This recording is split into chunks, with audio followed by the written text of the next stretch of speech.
Мээрімді боркер Алла Тааланын исминен баштаймын. Абу Ханифа дини окуу борбору адаттагыдай эле ыйык Рамазан айында куш келдиң ыйык Рамазан аттуу программабызды буюрса баштап турабыз. Пайгамбар саллаллаху алейхи вассалам өзүнүн хадисте "Мен сама Рамазан иманан ва ихтисабан гуфира лаху ма тaqaddama min zabih" деген хадисте айтат. Бул хадистин кыргызча мааниси кимде-ким чын жүрөктөн ыхлас менен ыйык Рамазан айыны тосса, ыйык Рамазан айын Алла Тааланын ыраазычылыгы үчүн өткөзсө, анын мурдагы жана келер күнөөлөрү кечирилет дейт.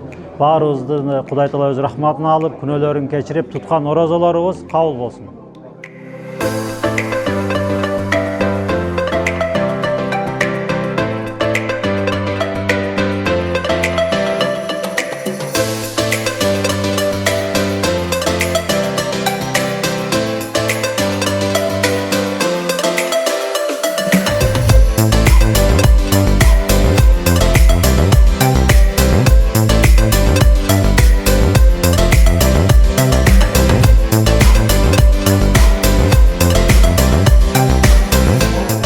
Assalamu alaikum. Урматтуу агайынылар жана эже сиңдилер, сиздердин туткан оразоңуздар кабыл болсун. Алла Таала сиздердин кылган ибадатыңыздарды, тилегиңиздерди, дуаңыздарды кабыл кылсын.